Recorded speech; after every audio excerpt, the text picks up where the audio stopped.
इस वक्त हम मौजूद हैं वाराणसी के शास्त्री घाट पर और आप हमारे पीछे जो नज़ारा देख रहे हैं यहाँ सत्याग्रह चल रहा है। सत्याग्रह किस बात का चल रहा है? यहाँ पे ई रिक्शा चालक जो है अपनी मांगों को लेकर लगातार जो है यहाँ पे धरना पे बैठे हुए हैं, सत्याग्रह कर रहे हैं। लगभग 2 हफ्ते का दिन बीत चुका है और इसके बाद यहाँ पे अभी सत्याग्रह चालू है और यहाँ पे ई रिक्शा के लोग यहाँ पे जो संचालक हैं, चालक हैं, सभी लोग यहाँ पे अपनी मांगों को लेकर यहाँ पे एकजुट हुए हैं, लामबंद हैं और साफ तौर पे इन्होंने कहा है कि हमारी मांगें पूरी होनी चाहिए।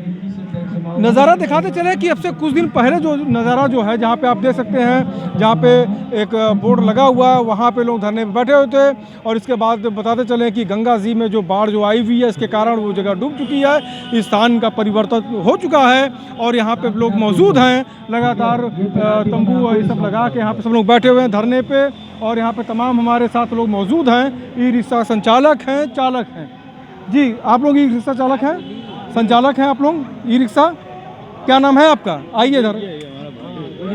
क्या नाम है आपका? जी, राकेश कुमार सर। अच्छा, कितने दिन से लगभग आप लोग बैठे हैं यहाँ पे? आइए थोड़ा सीधा आ जाइए आप सभी लोग जो है, हाँ इस तरफ आ जाइएगा। जी, क्या नाम है आपका? जी, राकेश कुमार। अच्छा राकेश जी, जिस तरीके से देखा जाए प्रधानमंत्री ने प्रमोट किया था, देखा जाए इसके साथ साथ पर्यावरण को लेकर जो है काफ़ी जो ई रिक्शा जो है बैटरी से संचालित जो है, पर्यावरण इससे दूषित नहीं होगा, इसको लेकर काफ़ी एक जो है प्रचार प्रसार हुआ। प्रधानमंत्री भी आए यहाँ पे, इसके साथ साथ काफ़ी यहाँ पे लोगों ने तारीफ की कि नहीं चलना चाहिए, गलियों का शहर है और घाटों का शहर है, उस हिसाब से काफ़ी कंफर्ट माना जा रहा था। क्या दिक्कतें आ गई हैं अब? जिन दिक्कतें तो बहुत सारी आ गई हैं सर, क्योंकि हम लोग बेरोजगार हो के आज टोटो निकाल लिए, किसी तरह की चलो दाल रोटी मेरा चलेगा। हम लोग अनपढ़ हैं, अंगूठा छाप है और निकाल लिए। आज ये हो गया कि आप 2 किलोमीटर गलियों में चलाइए, गलियों में हम चला के करेंगे, खाएंगे क्या? आज तो भूखे मर रहे हैं। नहीं,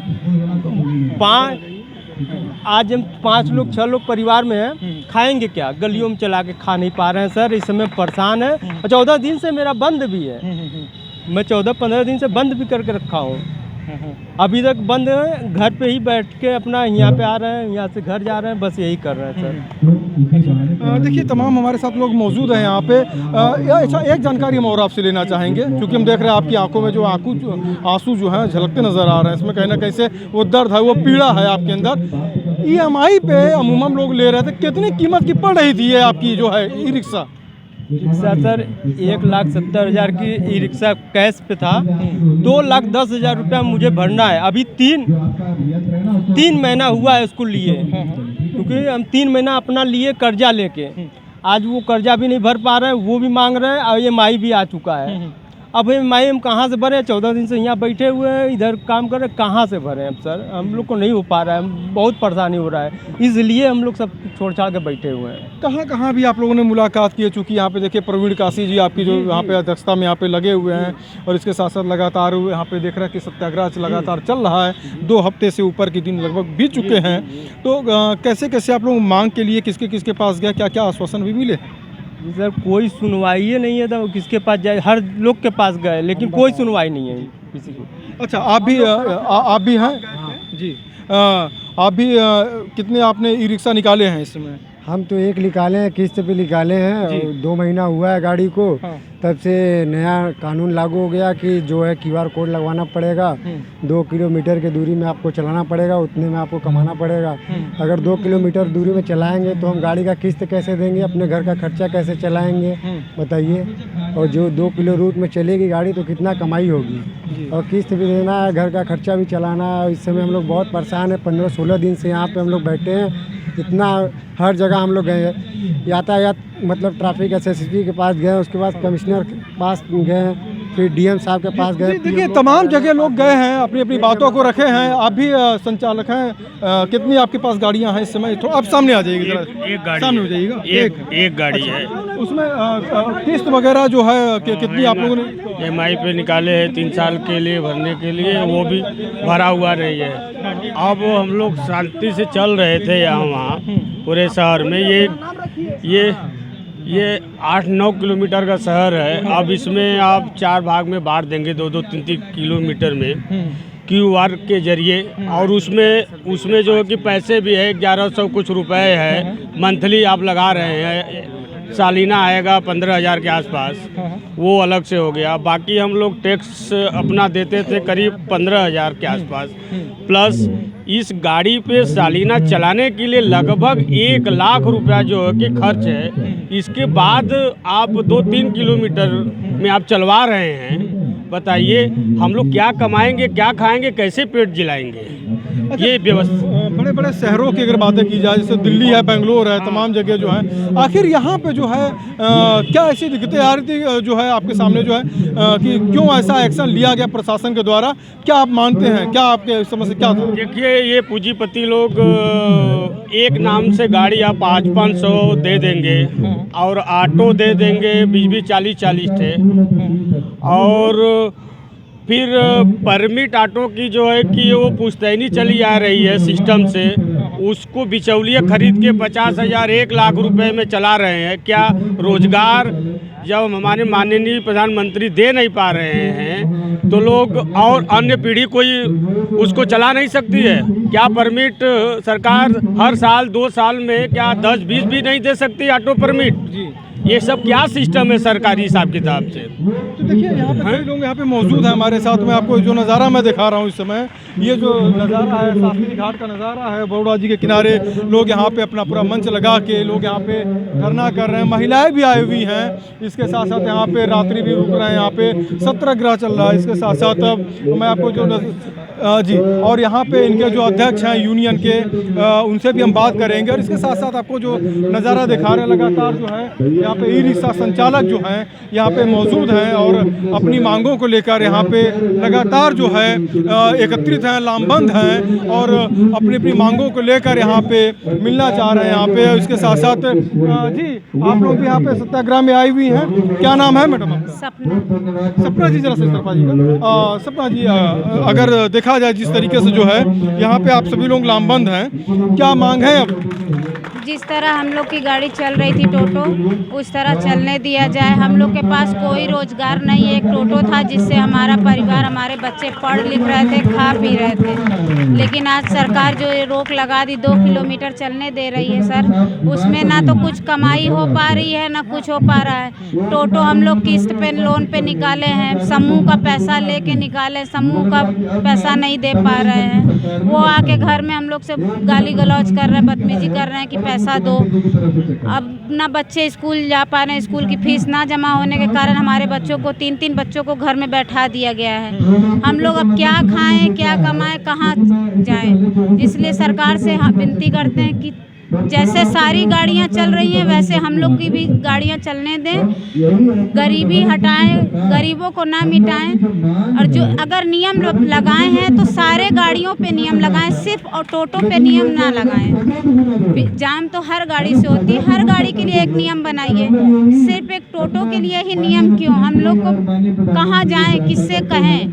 बच्चों को हम लोग क्या खिलाएं, क्या पिलाएं? आज नौबत ये है कि हमारे घर में राशन तक नहीं है। आज राशन नहीं, यहाँ आ रहे हैं तो हमारे 2 छोटे छोटे बच्चे एक टाइम खा रहे हैं। ये हमारा बेटा है, एक लड़का और है, एक छोटा लड़का, बड़ा लड़का है, उसका तबीयत खराब है तो उसको घर में छोड़ के आए। मेरे कमर में इतना दर्द हो रहा है, दवाई के लिए पैसे नहीं है, हम लोग क्या करें, कहाँ जाएं? बताते चले कि यहाँ पे जो है ये घाटों का शहर है, गलियों का शहर है, काशी है, वाराणसी है और यहाँ पे देवोदेव महादेव की नगरी है। और बताते चले कि जिस तरीके से लोग यहाँ पे अनशन पे बैठे हुए हैं, सत्याग्रह कर रहे हैं। और बताते चले कि जो प्रशासन की तरफ से जो कहना था लगातार कि वाराणसी घना शहर है और इसके साथ साथ यहाँ पे जो टूरिस्ट जो आ रहे हैं उसके साथ साथ यहाँ पे काफ़ी जाम से निजात देने के लिए ये वैकल्पिक व्यवस्था की गई थी। और इसके साथ साथ बताते चले कि जी उस वैकल्पिक व्यवस्था को करने के लिए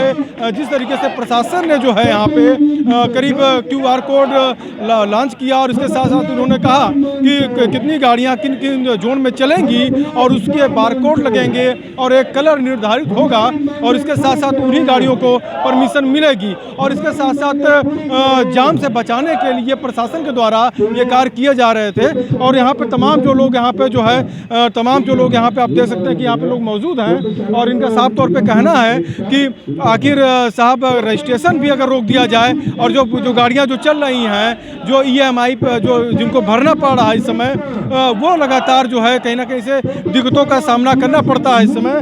तो EMI को कैसे भरें, इनके सामने एक बहुत बड़ी समस्या है। रोजी रोजगार की बातें हैं और जो भी आप यहाँ पे दिखाते चले कि यहाँ पे कई लोग हैं यहाँ पे हमारे साथ मौजूद हैं।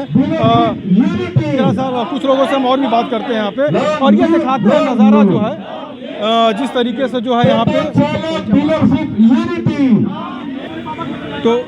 तो देखिए तमाम लोग यहाँ पे बैठे हुए हैं। इसके साथ साथ यहाँ पे इनके जो अध्यक्ष हैं इस समय उनसे हम बात करने का प्रयास करते हैं और जानते हैं कि किस तरीके का इनको जो दिक्कतें हो रही हैं और लगातार सत्याग्रह पे बैठे हुए हैं। मेडिकल की जो टीम आई हुई है यहाँ पे आप देख सकते हैं जो नज़ारा जो है यहाँ पे इस समय इनका वेट लिया जा रहा है। इस समय मैं कैमरामैन सहयोगी से ज़रूर मैं कह के दिखाना चाहूँगा कि इनका वेट देखा जाए कि जो इस समय जो उनके अध्यक्ष जो हैं प्रवीण काशी जो हैं इस समय यहाँ पर अपना वेट नाप रहे हैं। इसके बाद सरकारी जो यहाँ पे अगर देखा जाए सरकार की तरफ से एक व्यवस्था की गई है कि कम से कम इनका जो रोज़ मेडिकल चेकअप होता रहे। इसके साथ साथ जो मेडिसिन जो है कि किस तरीके की मेडिसिन इनको लेनी पड़ेगी, चूँकि लगातार जो प्रवीण काशी जो है सत्याग्रह कर रहे हैं। और इसके साथ साथ आप देख सकते हैं कि जो समर्थक लगातार इनके साथ जो ई-रिक्शा चालक के जो चालक हैं, इसके साथ साथ संचालक हैं, सभी लोग यहाँ पे मौजूद हैं। सबके सामने एक रोजी रोटी का बहुत बड़ा एक सवाल उत्पन्न हो चुका है और साफ तौर पर इनका कहना है कि हमसे भी एक बार प्रशासन को बात करनी चाहिए थी। यदि जोन में बांटा ही जा रहा है तो उसमें कुछ ना कुछ सलाह हमसे भी ली जाए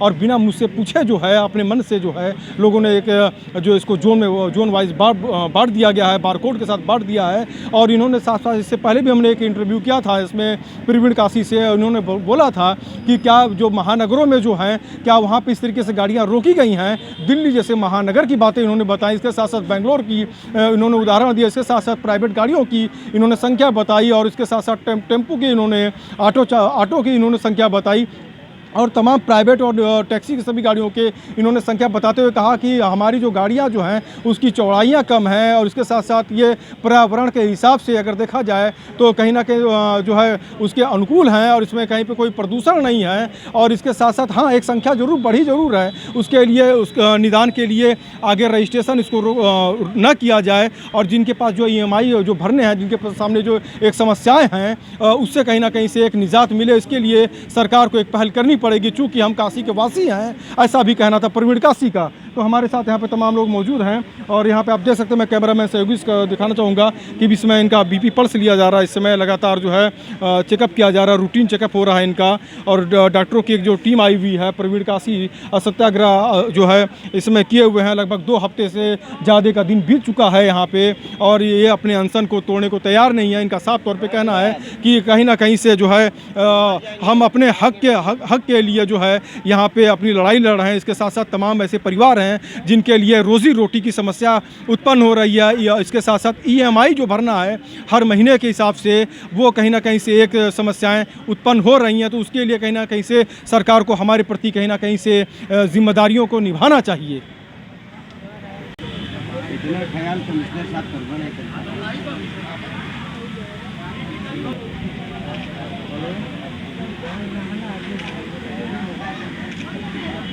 तो प्रवीण काशी इसमें बैठे हुए हैं धरने पे और इसके साथ साथ इनका जो ब्लड शुगर है वो भी नापा जा रहा है, ब्लड प्रेशर इनका नापा जा रहा है। इसके साथ साथ जो है कि मेडिसिन में कहीं कोई कमी ना रहे, इसके साथ साथ एक सरकार की जो जिम्मेदारियां होती उसको भी निभाई जा रही हैं, क्योंकि अनशन पे लगातार बैठे हुए हैं। और इसके साथ साथ आपको दिखाते चले कि लगातार जो है यहाँ पे ये 2 हफ्ते से ज़्यादा का दिन बीत चुका है और प्रवीण काशी भी अपने मांगों को लेकर अड़े हुए हैं। इसके साथ साथ देखा जाए जिस तरीके से जो एक लामबंद हैं और इसके साथ साथ ई-रिक्शाओं के जो संचालक जो हैं, चालक हैं, इस पे कहीं ना कहीं से आश्रित हैं। अब ये देखिए जो डॉक्टर जो है इस समय इनका जो है लगातार चेकअप जो है एक मेडिकल जो चेकअप जो होती है वो चेकअप की जा रही है इस समय प्रवीण काशी की। और प्रवीण काशी जो है लगातार इन परिवारों के लिए संघर्ष कर रहे हैं और बताते चलें कि पूरी जो कमान जो है इन्होंने संभाल रखी है। लड़ाई जो लड़ रहे हैं इस समय प्रवीण काशी लड़ाई लड़ रहे हैं इस समय। हमारे साथ कई और भी लोग यहाँ पे मौजूद हैं। यहाँ पे आप सभी लोग भी यहाँ पे ई-रिक्शा संचालक हैं, चालक हैं? जी चालक आप लोग हैं जी। कितने दिन से लगभग ये लड़ाई चल रही है? और अभी हम लोग 8 तारीख से यहाँ पे आ रहे हैं जी। 8 तारीख को पूरा वो हो गया था कि गाड़ी आप लोग की बंद हो जाएगी। आप लोग की बारकोड को दिया जाएगा, आप लोग 2 किलोमीटर के रेंज में आप लोग चलेंगे। तो हम लोग 2 किलोमीटर के रेंज में हम लोग क्या कमाएंगे, क्या खाएंगे? हम लोग तो बहुत परेशान हैं। गाड़ी लोन पे है, बैंक उधर टार्चर कर रही है, कंपनी अलग टार्चर कर रही है। हम लोग भरेंगे कहाँ से, क्या कमाएंगे, क्या खाएंगे? 2 किलोमीटर के रेंज में सरकार दे रही है, तो 2 किलोमीटर के सरकार हम लोग के क्या गलियों में चलवाएगी? क्या हम गलियों का अपनी क्या परिवार ढोने के लिए गाड़ी लिए हैं? सरकार को समझ में नहीं आ रही है। सरकार कम से कम हम लोग को देखे, बनारस गलियों का शहर है। गलियों में गाड़ियां हम लोग की जो रिक्शा हम लोग लिए हैं, पतली है, लंबी है, हम लोग की चली जाती है गलियों में। हम लोग दर्शन कराते हैं, बाहरी यात्री आते हैं, हम लोग का जो मैक्सिमम भाड़ा होता है हम लोग उनको लेके जाते हैं, पूरा मंदिर घुमाते हैं, संकट मोचन, दुर्गा कुंड, जो भी औपचारिकता है वो पूरी करते हैं। इसके साथ साथ हमारे साथ इस समय मौजूद हैं इसमें प्रवीण काशी जी से हम बात करते हैं। अभी मेडिकल की जो टीम जो थी वो अभी आए थे यहाँ पे, जानते हैं इनकी जुबानी जो है कि कैसे किस प्रकार से अभी जो मेडिकल की टीम ने आके क्या क्या क्या, ये क्या रूटीन चेकअप था इनका जो मेडिकल जो टीम आई हुई है? हाँ, ये रूटीन चेकअप कर रहे हैं और 2 बार कर रहे हैं। ये बड़ा ही आश्चर्यजनक है। इससे महसूस हो रहा था कि ये डबल इंजन की सरकार है और ये हमारी स्वास्थ्य की खोज खबर ले रहे हैं। एक प्रधानमंत्री जी की तरफ से हो सकता है, एक मुख्यमंत्री जी की तरफ से, पर हम लोग ये कह रहे हैं कि अगर इसी गति से हमारा निवेदन, हमारी गुजारिश, जो हमारा प्रार्थना है वो सुन लेते तो 25,000 परिवारों को ये दुख तकलीफ नहीं झेलना पड़ता। जो यातायात प्रशासन के द्वारा ये पैदा किया गया आपदा है, ये आपदा जो है प्राकृतिक नहीं है, ये एक प्रशासनिक अधिकारी द्वारा पैदा की गई आपदा है, जिसकी वजह से सारे टोटो चालक परेशान हैं। और आप देख सकते हैं कि यहाँ छोटे छोटे बच्चे आए हुए हैं, परिवार के साथ आए हुए टोटो चालक हैं। तो स्थिति बहुत बिगड़ गई है। और जैसा कि इन्होंने कहा कि 20 तारीख से ये लोग जो है, जो गाड़ियाँ निकलेंगी उनका चालान काटेंगे, गाड़ी सीज करेंगे। तो हम लोगों ने तय किया कि 20 तारीख की सुबह 8 बजे यहाँ से कचहरी बड़ी संख्या में हम लोग जाएंगे, देश का झंडा लेकर के कचहरी जाएंगे, डीएम साहब के सामने पूछेंगे कि ये क्या है। एक तो आप जो है हमारी गाड़ी एक मोहल्ले में चलाने के लिए विवश कर रहे, और फिर जो टोटो चालक नहीं लगवा रहे उनको धमकी आप दे रहे हैं चालान काटने की, गाड़ी सीज करने की। तो ये कौन सा न्याय है? ये कौन से संविधान की व्याख्या है? ये कौन से जो है ना, कौन सी धारा है जो हमारे ऊपर आप लगा रहे हैं? एक चीज़ जानना चाहेंगे प्रवीण जी, जो लगातार आप यहाँ पे लगभग 2 हफ्ते के दिन लगभग बीत चुका है, यहाँ पे आप लगातार सत्याग्रह कर रहे हैं। यहाँ पे आपके साथ तमाम समर्थक भी हैं, यहाँ पे संचालक हैं। EMI की एक जो समस्या जो है, लोगों को किस्त जो भरनी है, और 1 लाख से ऊपर 1.5 लाख की करीब जो है ये आपकी ई-रिक्शा है, लगभग किस्त पे लोगों की है। यहाँ पे कोई 1 निकाला, कोई 5 निकाला, कोई 2, अपने हिसाब से लोगों ने निकाला है। सबके सामने एक EMI की समस्या है, रोजी रोजगार की समस्याएं हैं। बाहर जो लोग पलायन कर रहे थे, जो जा रहे थे, वाराणसी में टूरिस्ट हब होने के नाते लोगों को एक अच्छा एक अवसर मिला। समाधान कैसे होगा? क्या आपको लगता है कि कैसे समाधान होगा इसका? फाइनली विकल्प क्या निकल के आएगा इसका? ये समाधान बहुत सीधा है। ये सड़क जो है सबकी है ना। ये सड़क, हम लोगों ने एक नारा दिया है कि सड़क हमारे आपकी नहीं किसी के बाप की, क्योंकि हम लोग रोड टैक्स देते हैं, उसी से सड़क बनी है। आप ये सड़क छीन ही नहीं सकते। बात ये अलग है कि हर व्हीकल की कैटेगरी होती है, पर बनारस शहर में चलने के लिए जो एलिजिबिलिटी, जो क्राइटेरिया है, वो हमारी गाड़ी की है। आप इसको गलियों में बांध नहीं सकते। ये तो मनमानापन कर रहे हैं। रही बात रास्ता निकालने की, तो रास्ता के लिए हम लोगों ने कहा कि आपको जाम अगर ख़त्म करना है तो जाम के निस्तारण का तो हम लोग एक रोड मैप दे रहे हैं आपको। हमने बहुत सारी बातें बताई और इसका एक PDF फाइल जो है मैं सुबह सारे अधिकारियों को दिया। मैं यहाँ के यातायात विभाग के अधिकारी, कमिश्नर साहब, DM साहब को व्हाट्सअप कर चुका हूँ। इसके अलावा मैंने सुबह जो है DGP साहब को भी फ़ोन किया था, उनके जो लैंडलाइन नंबर पे। तो उन्होंने कहा कि आप कमिश्नर साहब को बोलिए। अब मुझे नहीं पता वहाँ से कौन रिस्पॉन्स कर रहा था, पर उनका ऐसा ही कहना था। मैंने यहाँ से मुख्य सचिव को भी फ़ोन लगाया था कि ऐसी कौन सी आपदा आ गई, ऐसी क्या बात हो गई कि ई-रिक्शा चालकों को जो है आप रोक रहे हैं चलने से। वजह तो बताएंगे। आप जो है प्रदेश संभालना चाहते हैं, किसके लिए? लोगों के लिए ही तो प्रदेश चला रहे। अगर लोग जो है यहाँ प्रदेश के खुश नहीं होंगे तो आप कैसे खुश हो सकते हैं? तो हम इंतज़ार कर रहे हैं, हम चाहते हैं कि अभी भी वो हमसे संवाद करें, हम करने के लिए तैयार हैं। आप बात करवाइए, आप एक बड़े पत्रकार हैं, जर्नलिस्ट हैं, आप उनसे कहिए कमिश्नर साहब आप रास्ता निकालने के लिए तैयार हैं, तो हम तो तैयार हैं बैठे हुए बात करने के लिए। अच्छा, कहीं ऐसा भी लगता है कि कहीं जोर जबरदस्ती भी होने की संभावनाएं लगती हैं आपको? आप लोग बैठे हैं, जिस तरीके से समाजवादी पार्टी से यहाँ पे MLC जो है आशुतोष सिन्हा भी आए थे, समर्थन देने की बातें की, और इसके साथ साथ अगर देखा जाए तो अब अखिलेश यादव भी लगातार बोलते हैं कि आप लोग सब लोग डटे रहिए, मतलब आप ही के लिए नहीं, मतलब तमाम लोगों के लिए, कि विपक्ष मजबूत है, विपक्ष आपके साथ है। तो क्या लगता है कि सरकार कहीं पे ये अनदेखी कर रही है, सौतेला व्यवहार कर रही है आपके साथ, या केवल इसका एक वास्तव में निदान निकाला गया है? नहीं, देखिए, अगर उन्होंने जबरन नहीं किया होता, ज़बरदस्ती नहीं किया होता, तो हम लोग यहाँ नहीं बैठते। ज़्यादातर टोटो चालकों का घर जो है ना बाढ़ से भरा हुआ है, पानी अंदर है, फिर भी टोटो चालक बेचारा यहाँ पे आया हुआ है। तो हालात बहुत ख़राब है। इन विपरीत परिस्थितियों में कैसे टोटो चालक अपना परिवार और घर चला रहा है, उसके बाद भी ये लड़ाई लड़ रहा है। तो देखिए, जहाँ तक बात विपक्ष की है, तो विपक्ष का तो जिम्मेदारी है जनता, हम लोगों का साथ देना, है ना। अगर सरकार नहीं सुन रही, सरकार मनमानापन करती है, तो ऐसी स्थिति में तो उनकी जिम्मेदारी और कर्तव्य है। तो हम लोग तो ऐसे कोई भी है जो हमारे बीच आएंगे, हम स्वागत करते हैं, उनको धन्यवाद देते हैं, शुभकामना देते हैं। पर मैं उससे पहले कहता हूँ कि योगी जी यहीं आए थे, 500 मीटर की दूरी पे, 1 किलोमीटर की दूरी पे आए थे हमारे से, सर्किट हाउस में। 2 मिनट का हमने समय मांगा। हमें नहीं मालूम कि योगी जी को हमारी बात पता है या नहीं पता है, पर अधिकारियों ने जहमत नहीं उठाई कि हमें 2 मिनट की बात करा दें। तो यहाँ पे कुछ और चल रहा है। दाल में कुछ काला नहीं, पूरी दाल काली है। यहाँ बात कुछ और है। मुझे जो मालूम चल रहा है कि बस चलवाना चाहते हैं, और जो बस चलवाना चाहते हैं वो उसके पीछे हैं, कोई व्यक्ति है जो गुजरात से आया हुआ है, मुझे नहीं मालूम वो कौन है, पर वो 100 बस लेके खड़ा है। और हमें जो बात पता चली है सूत्रों से, वो ये कह रहे कि टोटो वोटो जो है ना हटाओ और मुझे बस चलाना है। तो उस बात को लेकर के ये लोग जो है यहाँ पे खड़े हैं। अब अड़ियलपन का तरीका क्या है वो वही बताएंगे। अच्छा, एक अंतिम सवाल और आपसे रहा, कब तक आप धरने पर रहेंगे? सत्याग्रह है अभी, जिस तरीके से देखा जा रहा है कि मुख्यमंत्री भी आए चले गए, अब कोई मुलाकात नहीं हुई। इसके साथ साथ आपका लगातार ये कहना है कि कोई अधिकारी, उच्च अधिकारी भी अभी आपसे कोई संपर्क नहीं किए हैं, और जबकि आप एक रोड मैप आप अपनी तरफ से देना चाह रहे हैं, एक समाधान आप निकालना चाह रहे हैं, बेहतर तो बेहतर समाधान भी आप बता रहे हैं। तो ये कब तक आप यहाँ सत्याग्रह पर रहेंगे अगर इस तरह कोई संपर्क नहीं करता है तो?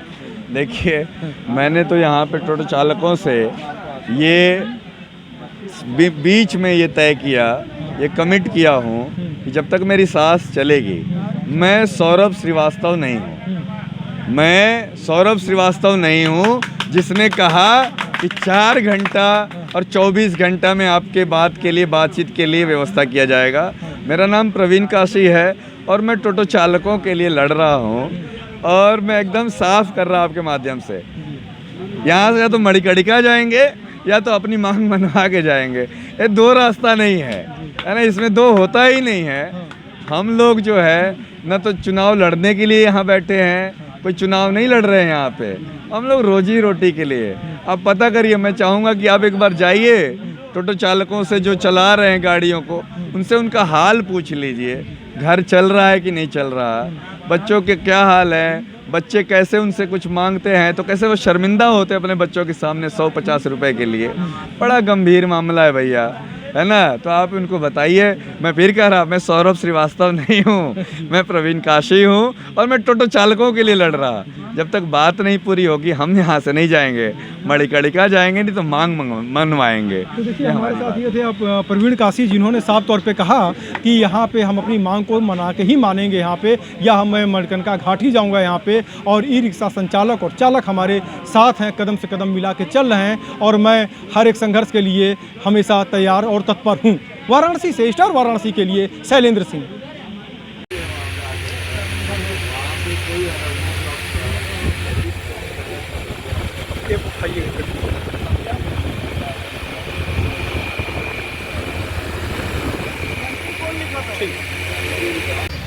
ठीक है, और आप देखिए आधार कार्ड क्या लिखा है भैया, आधार कार्ड के ऊपर लगाइए।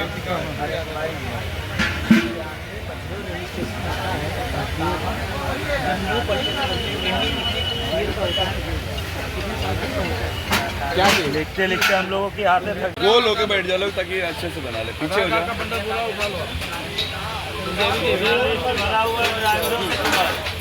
जितने भी आधार कार्ड वाले 3 साल 64 रुपये। अरे वो थैला कहाँ के दिखा देना गाँव में, उसके लिए आपको हट गया है, आ रहा है ना, नाइट टाइम है, आप छोटे छोटे